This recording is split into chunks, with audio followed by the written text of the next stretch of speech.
Ok, entonces, como atributos o sea, como arquitectura, tenemos que, y esto es súper importante que capten la diferencia, son los atributos del sistema que son visibles para el programador. ¿Okay?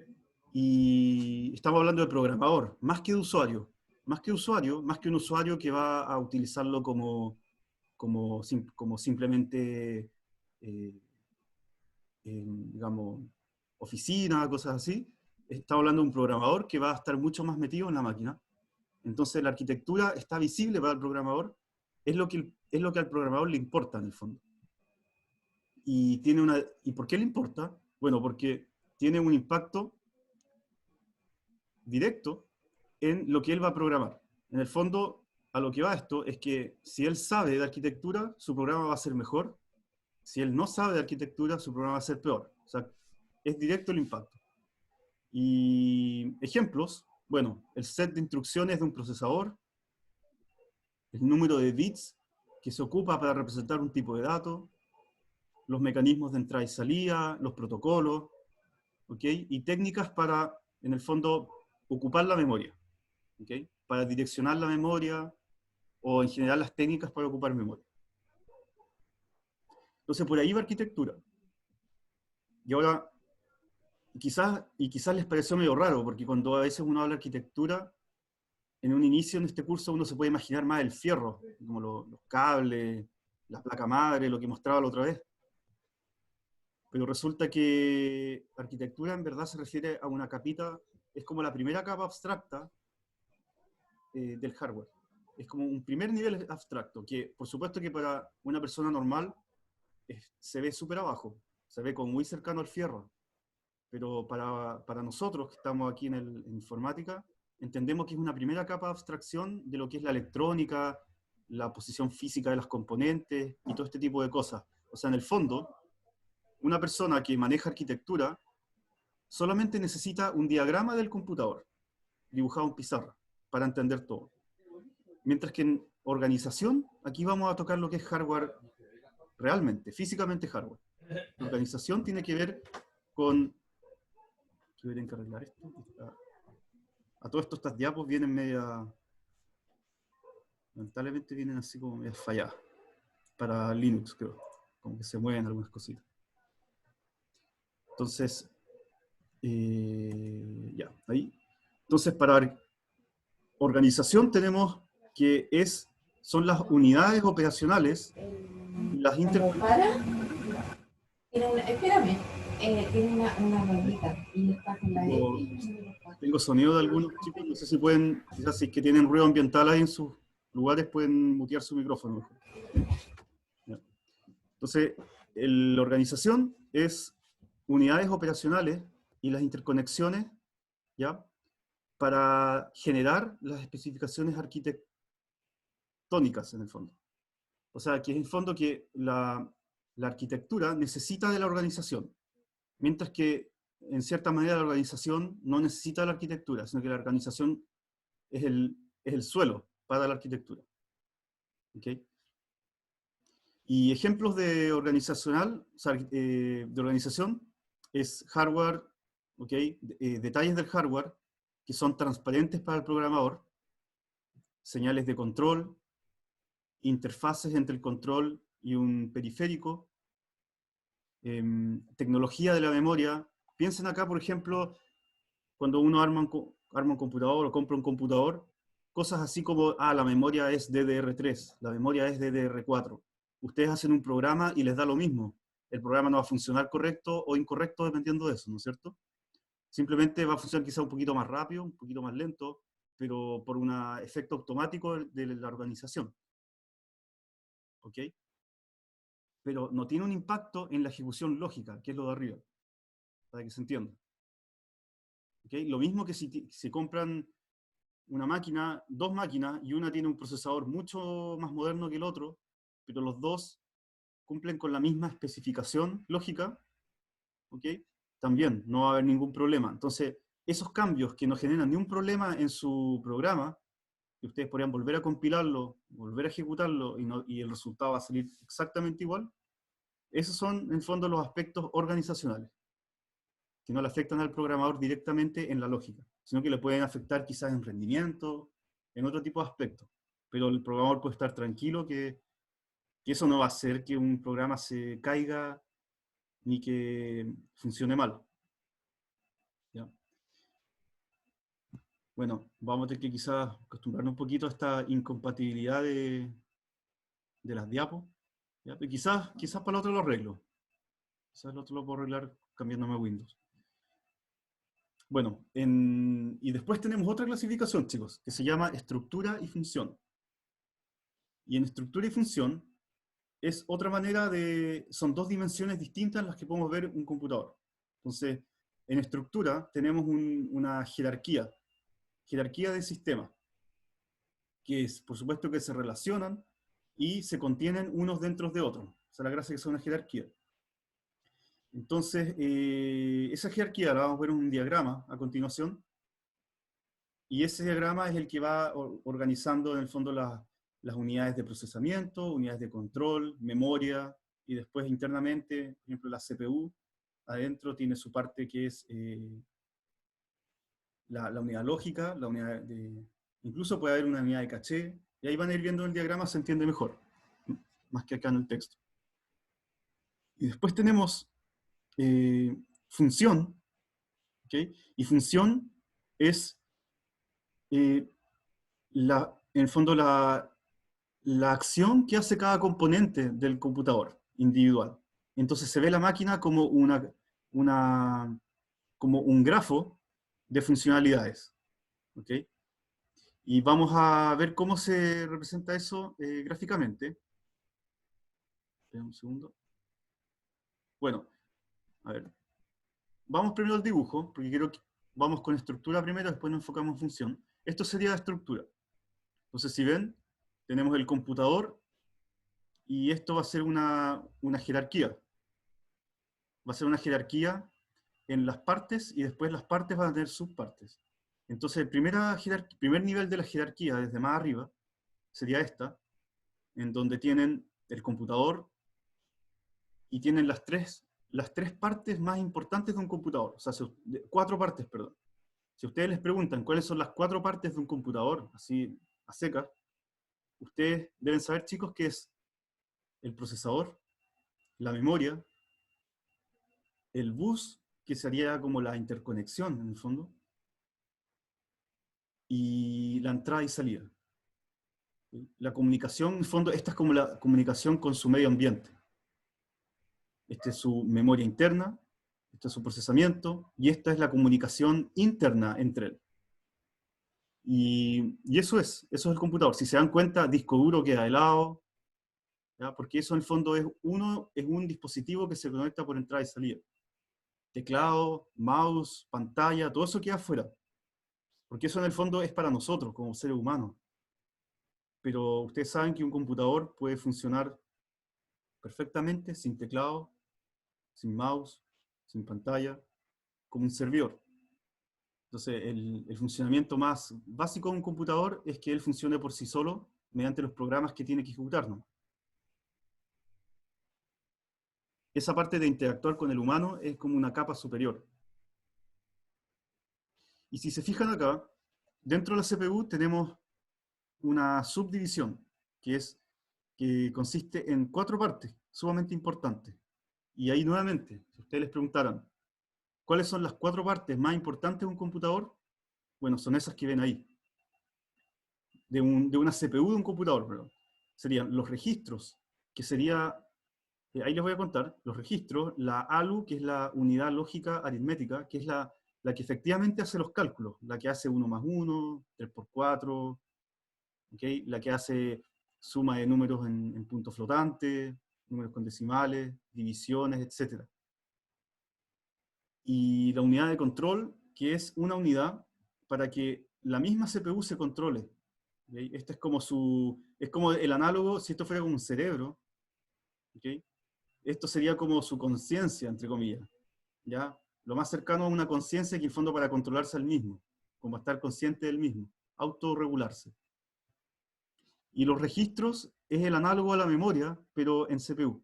Entonces, es una pequeña memoria que hay. Y la memoria está separada en pequeñas celditas, que eso se llaman registros. Y la ALU sería como su capacidad de procesar, cuando su capacidad como de pensar, en el fondo sería un análogo. Y nuevamente tenemos el tercer nivel, que es la unidad de control. Esta misteriosa unidad de control, en realidad no es tan misteriosa, sino que son un par de... es como un pequeño CPU, pero para él mismo, de cierta manera. Tiene una pequeña memoria, tiene una unidad de control, ¿okay? Perdón, tiene registros y decodificadores del mismo, de la unidad de control, y tiene una lógica, esta sequencing logic es en el fondo su lógica que le define cómo va a funcionar.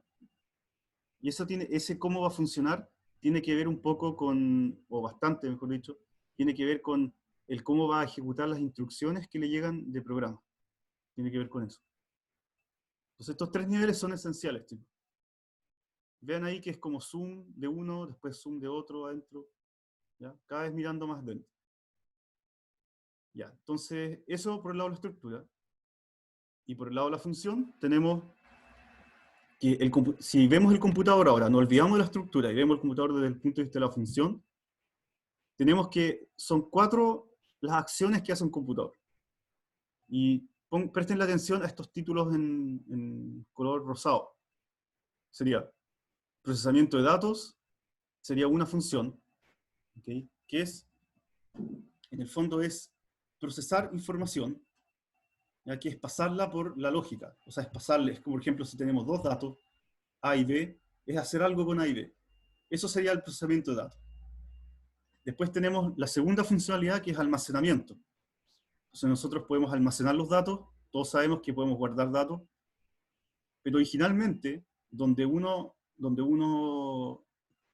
siempre se ha podido guardar datos, es en la memoria principal. Esa memoria principal, recordemos chicos, yo en las primeras clases les voy a refrescar la memoria, eso, en ese sentido.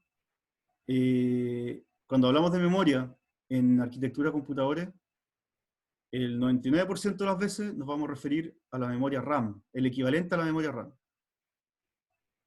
¿Ok? Y cuando digamos disco duro, o sea, cuando quieran referirse al disco duro, usualmente se le llama almacenamiento no volátil, o simplemente vamos a referirnos claramente a él cuando queramos mencionar ese y distinguirlo del otro, de lo que es la memoria. Ahora, decir que la memoria es la memoria RAM tampoco es correcto. ¿Okay? Lo correcto sería decir que la memoria RAM es un caso particular de memoria, para que se entienda. Es como la memoria desde la teoría se llevó a la práctica, pero el concepto de memoria es como muy abstracto. O sea, en el futuro podría existir otra tecnología que venga a representar el concepto de memoria nuevamente, desde otra forma, para que lo tengan claro. Y en almacenamiento de datos tenemos los de corto plazo, largo plazo, que tiene que ver un poco con lo volátil que es la memoria. Largo plazo, por supuesto, que es almacenamiento a largo plazo, sí tiene que ver con los discos duros, con las unidades de estado sólido. De corto plazo tiene que ver efectivamente con lo que es memoria RAM, un ejemplo, caché, otro ejemplo. Y lo otro es movimiento de datos, chicos. La tercera funcionalidad, que es cómo traspasar información desde un lugar a otro. Entonces, recuerden que tenemos comunicación hacia el medio, que sería es lo que se le llama entrada y salida, I/O, input-output. Y input-output, ¿alguien me podría dar algún ejemplo de input-output? Así uno que usemos todos, cada vez que ocupamos un computador. Encender, apagar, ¿Cuánto? ¿no? Encender un computador o apagarlo. Ya, sí, es media rebuscada, pero sí, es correcto. ¿Habrá algún otro? Un mouse, por ejemplo. Un mouse, esa es como típico ejemplo, un mouse. A ver, otro, ya. Si dijeron mouse, ¿cuál otro entonces? El teclado, la cámara. El teclado, la Pantalla. cámara. Ahora, ¿qué distinción podemos hacer, por ejemplo, entre teclado mouse y la cámara. Pensando que esto se llama input-output. Si tuvimos que hilar más fino, ¿qué diferencias tienen?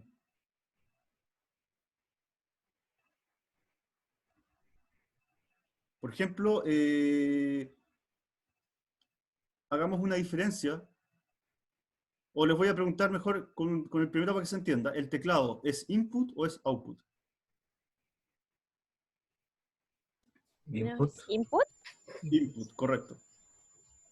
Correcto. ¿Ok? ¿Se entiende, cierto? Cuando ustedes le envían información a la máquina. ¿Ya? Datos a la máquina. ¿Ya? El mouse también es input. ¿Ok? La cámara, ¿qué es? Output. ¿Cuánto? ¿Es un Output. input igual? Input.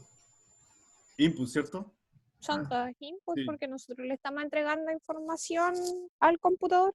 Son como sensores, ¿ah? ¿Se han dado cuenta? Es Ujú. como es como sus sentidos del computador. Para sensar lo que ocurra afuera, que seríamos nosotros en el fondo. Pero hay uno que es output, claramente. ¿Cuál es? Que no lo he mencionado. ¿La pantalla? Correcto, la pantalla. Ese es output. ¿Ya? Y a ver, y uno que sea input y output a la vez. ¿Cuál podría ser? El Los UCB. audífonos con micrófono. Sí, correcto. Input, output. Porque hay unos que tienen una entrada, los que son USB, son input-output. Sí. Buen ejemplo. Sobre todo en estos tiempos. ¿Algún otro? Pendrive. Pendrive, sí, correcto. Eso es un buen ejemplo porque no, nos salimos del margen de lo interactivo con el ser humano, sino que es más como una unidad, ¿cierto? Y de hecho, ustedes también podrían decirme el disco duro. El disco duro, a pesar de que va dentro de por ejemplo, está dentro del computador físico del fierro, se considera como un dispositivo de la misma categoría que un mouse y un teclado, para que sepan. ¿Ya? Solamente que como va conectado y uno rara vez lo va a andar sacando e insertando de nuevo el disco duro, queda ahí, entonces queda dentro del chasis del computador. Pero dentro del chasis del computador está la tarjeta de red, el disco duro, ¿okay? Y quizás una cierta otra cantidad de cosas que son dispositivos input-output, o ambas. A ver, otra que les voy a preguntar es, los que juegan, todos los que hemos jugado juegos de consola, ¿ya? Este control, ese control a veces puede ser input-output. ¿En qué caso es input-output? Cuando vibra. Correcto, sí, eso. Ya, yo creo que ya cacharon, se dieron cuenta más o menos, es como que tienen que ir revisando el flujo de información, ¿cierto? Pero claro, ese control cuando a veces los atacan, les disparan, ¿cierto? ¿Ya? Cuando quiere el computador transmitirle que algo le pasó al personaje, manda una información que es output. Y cuando ustedes mueven, apretan los botones, mandan información input. Entonces, es una interacción input-output. Y en general, todo lo que es interactivo con el ser humano, computador-máquina, es input-output las veces que sea necesario. Y esa es una de las funcionalidades más importantes del computador. Yo creo que el movimiento de información es lo que ha logrado que un computador se haya vuelto tan interesante para el ser humano. Porque de lo contrario, si fuese solamente una cosa como si nos hubiésemos limitado solamente, así en una realidad alternativa, a que los computadores sean servidores, donde uno manda trabajos, pero así como súper poco interactivo, como subir algo y al otro día ir a buscar los resultados, el computador se hubiese perdido mucho de su potencial. Bueno, eso es movimiento de datos, que siempre es interesante comentar ahí. Y un último ítem de input-output es, me gustaría mencionar la tarjeta gráfica. La tarjeta gráfica normalmente, ¿qué es? ¿De qué categoría es?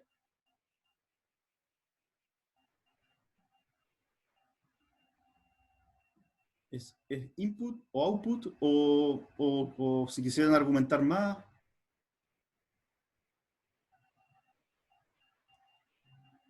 ¿Qué creen que es? Vamos viendo, porque la tarjeta gráfica se enchufa al PC, así, o sea, es de la categoría input-output, eso se lo puedo dejar claro. Y tarjeta gráfica afuera tiene una salida, tiene un conector. ¿Ese conector a dónde va? Digamos, pensemos en un computador de torre, A la pantalla. a la pantalla. Entonces, claramente es un dispositivo de output, ¿cierto? Es output. Fluye desde el... Y es interesante eso, porque fluye la información, pensemos en todo el flujo de lo que es manejar un computador visualmente.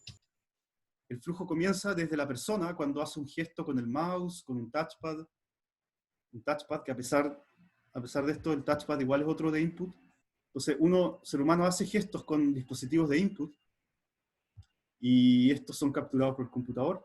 El computador hace los cálculos necesarios con lo que corresponda ahí, y luego tiene que representar esos cambios de vuelta para la persona, como para darle retroalimentación de lo que ocurrió. Entonces, la información viaja por la tarjeta gráfica, se copia a la memoria de la tarjeta gráfica lanza esa información por el cable, llega al monitor y se muestra en pantalla. Y eso ocurre en milésimas de segundo, para que se sienta como que es instantáneo, como lo que se le llama tiempo real. Ahora, las tarjetas gráficas, si bien eso es lo que ocurre normalmente, las tarjetas gráficas igual pueden ser input-output. O sea, uno igual puede copiar información de la máquina a la tarjeta, o de la tarjeta a la máquina. Pero esos son casos más rebuscados. Eso es como cuando uno quiere programar la tarjeta, que hoy en día se puede hacer. Bueno, y como cuarta funcionalidad tenemos lo que es control. ¿Ok? Y el control es lo que les comentaba, es como su autorregulación que tiene. ¿Ya? Y eso tiene que ver con cómo va a ejecutar las instrucciones, y lo vamos a ir entendiendo más en el camino. ¿Ya? Bueno, y en cuanto a estructura, lo habíamos hablado recién, es lo que les dije, así que ya está dicho eso. Aquí también está dicho. Importantes esos nombres, chicos, que se les hagan familiares a partir de ahora. ALU, registros, ¿okay? Unidad de control, CPU, GPU. Van a ir siendo mencionados esos términos muy frecuentemente en el curso. Bueno, hoy en día se han dado cuenta que los procesadores ya no son, bueno, de hecho, quizás yo ni siquiera tengo que decirles ya no son, porque probablemente ustedes se criaron, chicos, con la era de los procesadores multicore. O sea, para ustedes no es novedad que un computador sea multicore. Pero yo les puedo contar que antes lo común eran computadores con un solo núcleo. ¿Ok? Ustedes han visto que, bueno, digamos, los más cercanos al hardware, ¿okay? Siempre en curso de informática, algunos chicos son más cercanos al hardware, sabrán que cuando uno compra un procesador, una de las cosas que uno se fija, cuántos núcleos trae, ¿no es cierto? Entonces, quizás de los más enterados del curso, ¿quién me podría decir hoy en día cuando uno va a comprar un procesador, cuánto es el orden de núcleos que uno pilla cuando se compra un buen procesador? Un octacore. Un octacore, sí. Pensando en laptop, sí, es como lo mejor que uno puede pillar. Y es algo importante, ¿cierto? Más que fijar, porque el primer nivel de fijarse es como fijarse ya i3, i5, i7. Después uno tiene que hilar más fino, no se puede quedar con eso. ¿Okay? Entonces, de hecho, uno tiene que saber que un i7 de hace 5 años atrás es peor y es más lento que un i3 que pueda salir este año o el año siguiente, ¿cierto? Entonces al final i3, i5, i7, si no lo acompañan con el año, poca información les va a dar. Y luego viene el tema de los núcleos, ¿ok? Cuántos procesadores tienen, en fondo, eso significa los núcleos. Y después vienen otras cosas como la cantidad de caché, las frecuencias que puede alcanzar, aunque las frecuencias ya no es tan relevante como antes. Se dan cuenta que las frecuencias prácticamente no cambian. Siempre está esa frecuencia base, frecuencia turbo, y ese número al final no ha sido tan relevante como lo que ha sido el crecimiento de la cantidad de núcleos, caché, y otro tipo de aspectos.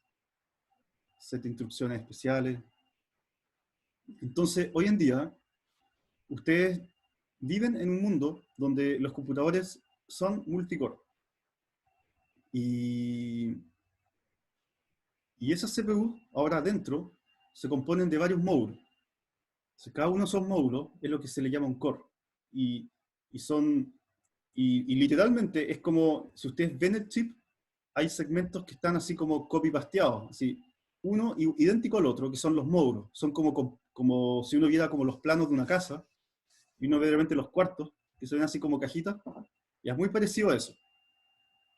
Entonces, vamos a ver, yo les voy a mostrar acá, en un diagrama que viene a continuación, a ver. Sí, ya viene eso. Pero por ahora voy a ir suave, ¿ya? Y comentando sobre los núcleos y comentando sobre esto que es muy importante, que es caché.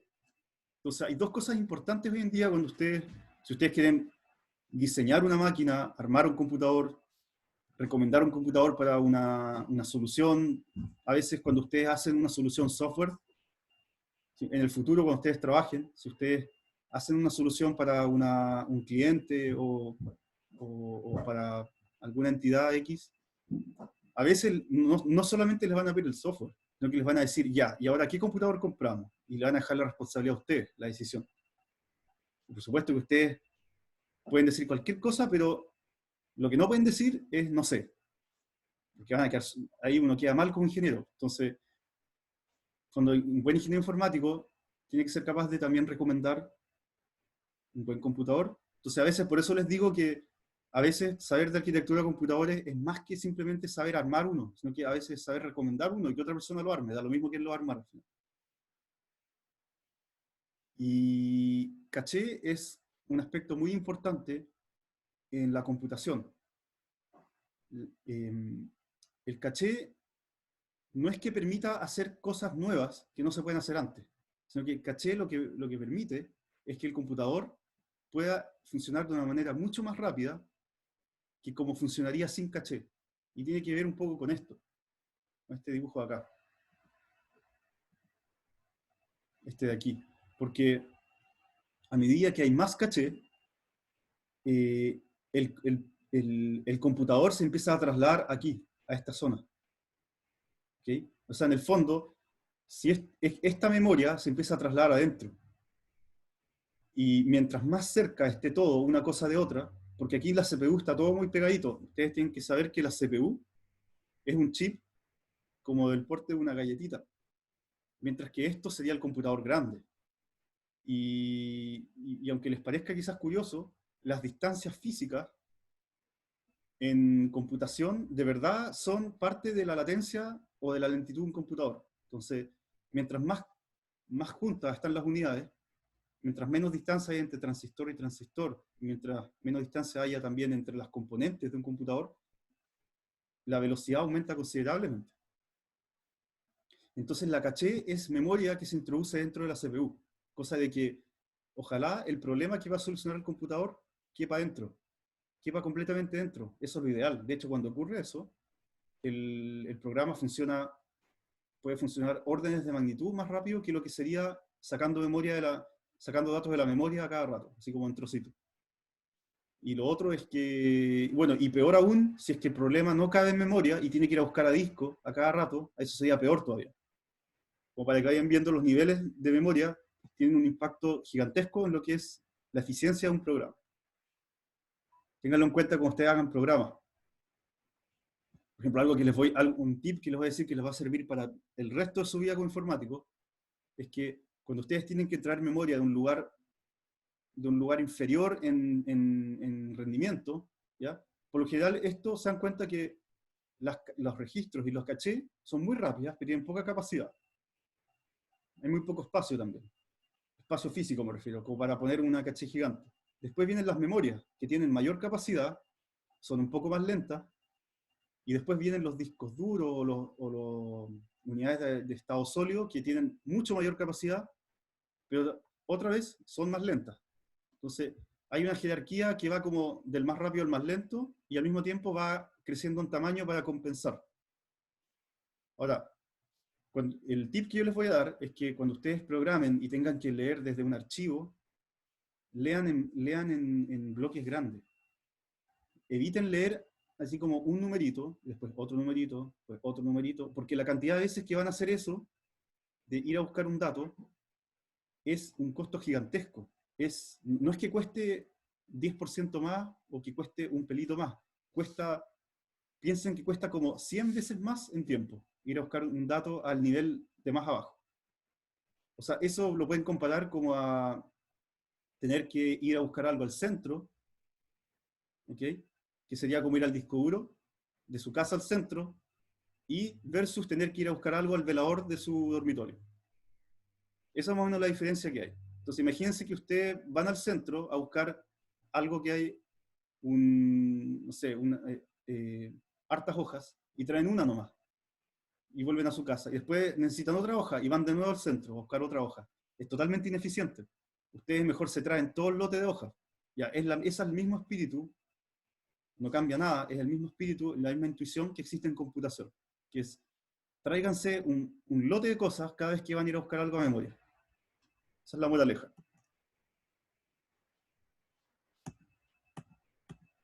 Y esa es la caché. Entonces esa es la memoria caché. En el fondo trata de contribuir a este problema de ir a buscar datos, dejando una memoria de fácil acceso y en lo posible, lo más grande posible, dentro de la CPU. Y ahí hay conceptos como que, claro, es pequeña, más rápida que la memoria principal, ¿ya? Acelera, por supuesto, los accesos a memoria, y bueno, ustedes pueden saber hoy en día que la memoria se divide en niveles.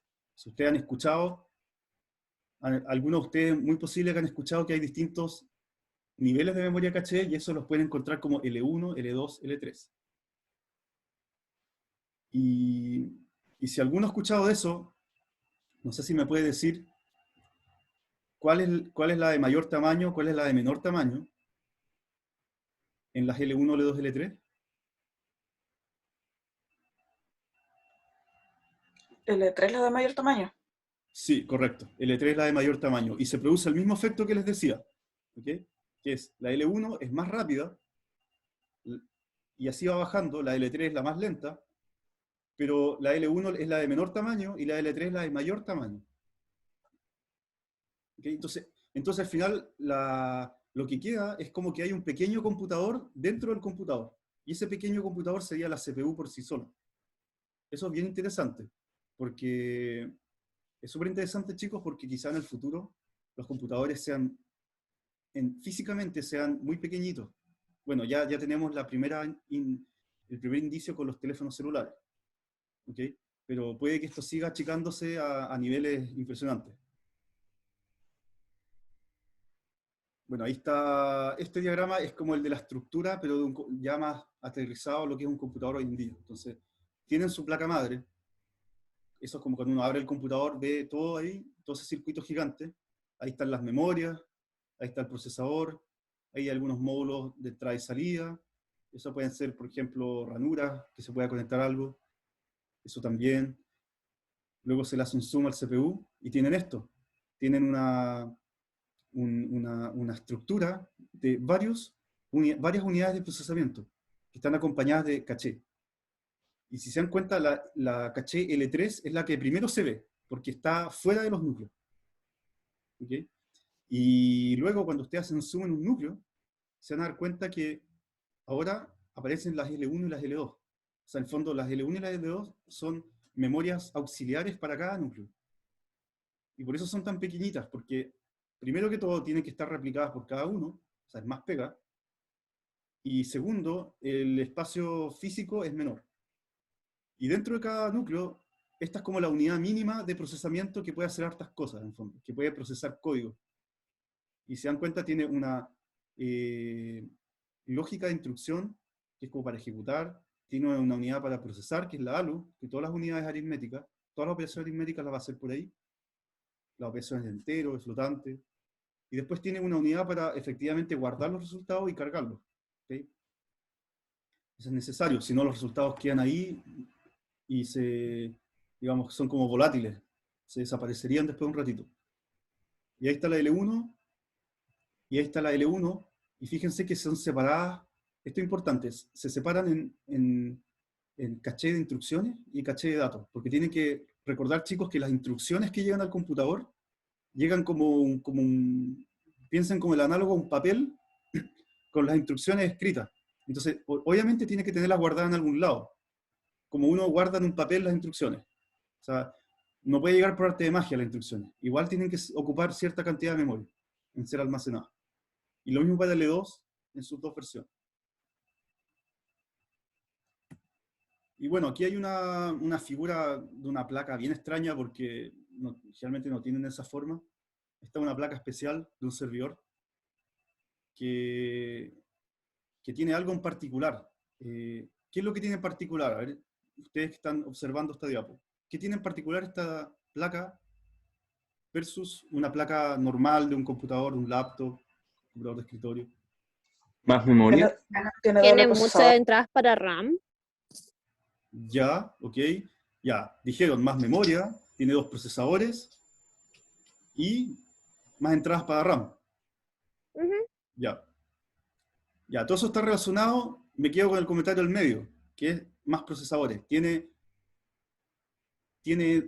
Fíjense, tiene 2 repositorios para alojar CPUs. O sea, en el fondo, pueden dejar 2 CPUs completas, donde cada CPU tiene X cantidad de núcleos.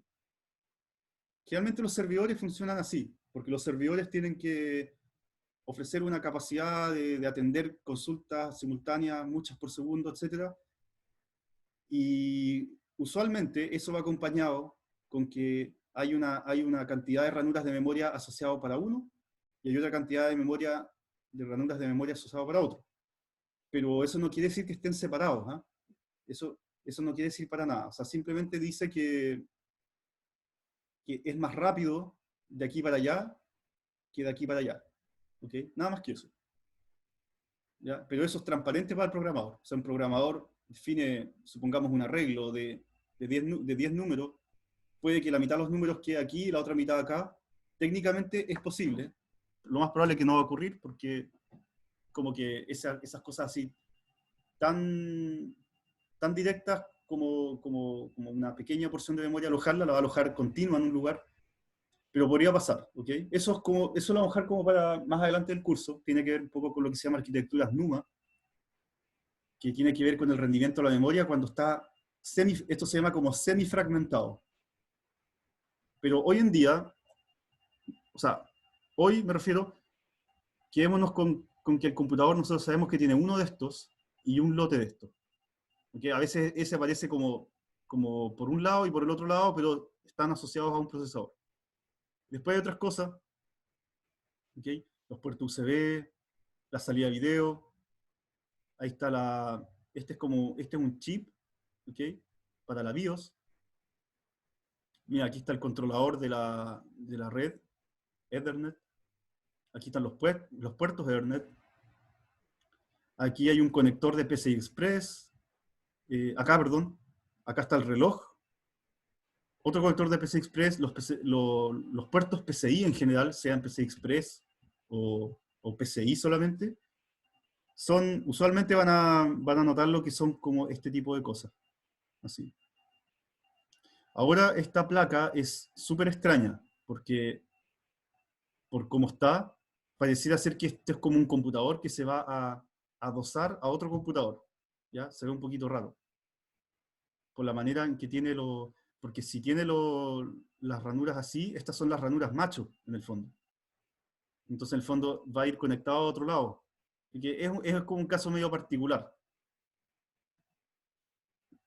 Terminando estas dos siguientes imágenes, vamos a quedarnos con una imagen que es más más clásica, ¿ya? Para que se queden con algo más entendido. Bueno, cuando ustedes, si ustedes tuvieran un chip en su mano, de hecho, claro, en las clases presenciales usualmente mostraba eso. Luego entra una imagen. Ya. Entonces, para los que nunca hayan visto una CPU, eso es una CPU, ¿ok? Un chip, lo que se le llama un chip de CPU. Quiero mostrárselo en la mano como en la mano de alguien para que vean eso, para que vean de qué estamos hablando. Es eso.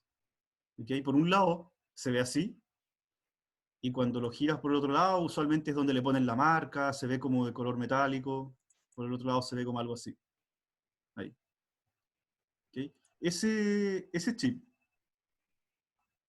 tiene todo lo que les mencionaba adentro, que es los núcleos y las memorias caché y el control. Entonces, a ver. Ya, entonces, ese cuando lo miran por dentro, y con un poco de ayuda, con estas líneas que lo van a subdividir en partes, lo vamos a ver de esta manera.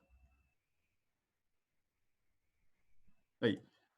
Lo vamos a ver de esta manera. Entonces acá, se dan cuenta, están los núcleos. Esto realmente es un procesador, visto con mucho zoom, donde fíjense que se va repitiendo el patrón. Todo eso es un núcleo. Después aquí viene otro núcleo pegado, otro núcleo, y ahí están las memorias caché, aquí hay un control, aquí hay otro núcleo, tiene 6 núcleos. Y eso es, o sea, bueno, aquí por supuesto es un trabajo enorme de ingeniería, diseñar chips es un trabajo enorme, por eso que se dan cuenta no cualquier empresa llega y se pone a diseñar chips y a fabricarlos. De hecho, hoy en día les puedo contar que está separado el rubro. Las empresas, son muy pocas las empresas que fabrican sus propios chips que diseñan. Es más común encontrar empresas que diseñan su chip, hacen un diseño como en un programa de computador para diseñar chips, y luego mandan como los planos o los esquemáticos, lo mandan a una empresa que fabrica chips, y simplemente recibe los esquemáticos y lo fabrica físicamente. Usualmente eso ocurre hoy en día. Y bueno, dentro de cada núcleo, ahora si nos vamos a uno de estos en particular, cualquiera de los 6, van a ver esto que está dentro, donde está toda la subdivisión de las partes del núcleo. Lo que me gustaría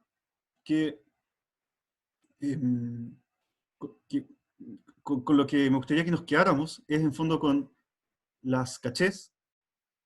¿Okay? Ahí está la L2 de instrucciones, ahí está la L2 de datos, aquí hay un L2 de control. ¿Okay? Donde se necesite poner datos asociados a algo, se pueden ocupar las cachés, las L. Y acá, déjenme ver, bueno, acá las siglas no se me hacen familiares, ¿ya?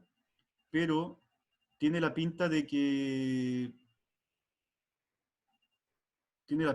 esto podría ser quizás la parte aritmética. Igual esto me llama la atención, que se podría referirse como Execution Unit. ¿Ya? Pero me da la impresión de que por acá puede estar la parte aritmética. Aritmética, a ver si está... No. Sí. Ya, quizás puede ser por acá, pero está subdividido en más partes. Por ahí. Y, a ver, ya, eso. A ver qué hora es. Ya. Ya, chicos, entonces... Si no voy a poner esta cuestión de no. Ya, entonces yo tenía pensado realmente llegar hasta aquí hoy día. Ya, quiero ir probando realmente que las clases, porque la diapo era como que daba 2 clases en realidad. Y después viene otro capítulo que es más histórico, que es simplemente... Pero no quería entrar a ese porque tiene que ver con esta máquina, que es una máquina famosa, que es la primera máquina programable, que se llama la máquina IAS. Y esa máquina IAS tiene una estructura, aquí le estoy adelantando un poco lo de la próxima, tiene una estructura en la que podemos hacer ejercicios. Y los ejercicios los vamos a hacer a través de un simulador, donde pueden ocupar estas instrucciones de programación. Y lo interesante de esto es que van a programar de una manera que es distinta a cuando programan en un lenguaje de programación tradicional, donde estamos en un escenario mucho más cómodo, porque nos abstraemos bastante de la máquina y de muchos otros aspectos que son tediosos. Bueno, acá vamos a estar mucho más cerca de la máquina y nos vamos a tener que hacer cargo de algunas cosas que quizás no nos hubiésemos imaginado en un comienzo que hay que hacerse cargo. ¿Okay? Y va a ser una buena experiencia como para entender cómo se traduce un programa que podría ser muy sencillo en Python, por dar un ejemplo, a un programa que se llama programa de máquina. ¿Okay? ¿Okay? Esto es como código de máquina, pero con las palabras legibles para el humano. O sea, lo único que le falta a esto, para que sea código de máquina al 100%, es que después estas palabras tienen un código binario, ¿okay? Que se diferencia una de la otra en el código binario. Nada más que eso. De hecho, ahí está el código, a la izquierda. O sea, después el computador lo entiende como esto, lo lee así, no lo va a leer como un load, porque no tiene idea de lo que son los textos. Entonces, es interesante eso. ¿Ya? El año pasado yo ocupaba un simulador, un simulador X, pero este año quiero ocupar uno mejor, pero tengo que ver si me funciona. ¿Ya? Entonces, en el peor caso, volvemos al del año pasado. De lo contrario, les voy a presentar uno nuevo el viernes, con el que trabajaríamos. Así que la idea, chicos, de la dinámica de Zoom recomendada es, ojalá que la clase dure como tope esta cantidad de tiempo que le dedicamos, que fue como 45 minutos, 40 minutos quizás, que no partimos exactamente a las 11:30. Y a partir de ahora, que si alguno tiene alguna consulta, algo de discusión, ¿okay? Se puede dar un tiempo para eso. Si tuviera alguna curiosidad, yo quería mostrarles una placa madre. Entonces,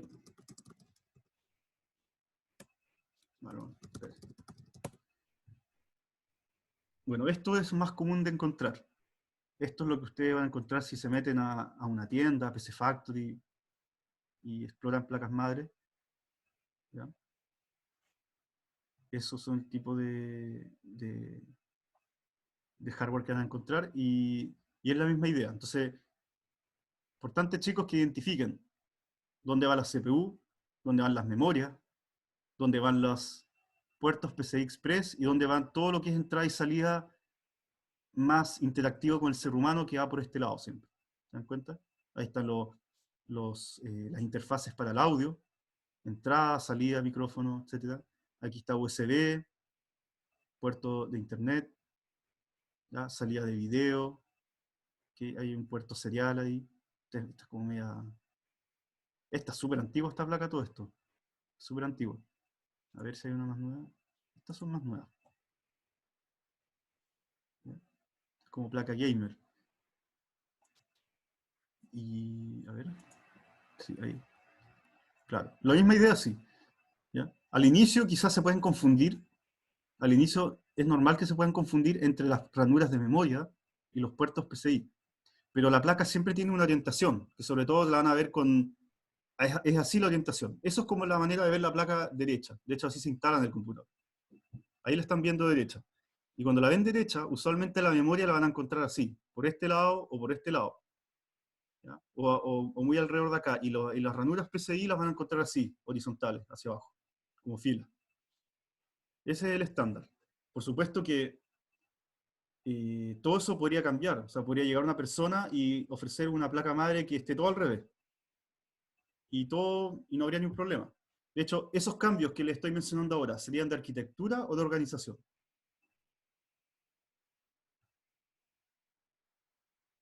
De organización. Correcto, sí, organización, justamente. Donde un programa ni siquiera se va a enterar de eso y va a funcionar ok. Ya, chicos, entonces eso por hoy día. Y nos estaríamos viendo el viernes a las 10. Ya, chicos, que estén muy bien. Profe, el viernes es feriado, vamos a tener clases. Verdad. A ver, espérenme.